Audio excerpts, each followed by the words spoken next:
पास अक्सर बहुत से लोग आते हैं। किसी को हम समय देते हैं और किसी का हम तिरस्कार करते हैं, किंतु तिरस्कार किसी का नहीं करना चाहिए। व्यक्तियों के आपके पास आने के 3 महत्वपूर्ण कारण होते हैं: भाव, अभाव और प्रभाव।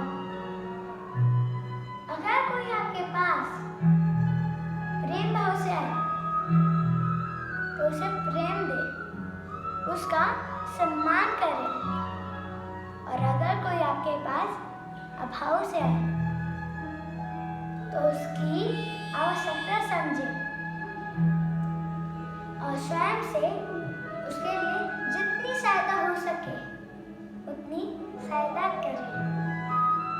और अगर कोई आपके पास प्रभाव से आए तो उसको भी समुचित सम्मान दें और स्वयं को भाग्यशाली समझे कि कोई आपके प्रभाव में है। किंतु तिरस्कार किसी का मत करना, क्योंकि तिरस्कार से जन्म होता है कुंठा का, और कुंठा किसी को भी आपका शत्रु बना सकती है। इसलिए मित्र बनाएं और उसके आनंद में रहें और हमारे साथ बोलिए, राधे राधे।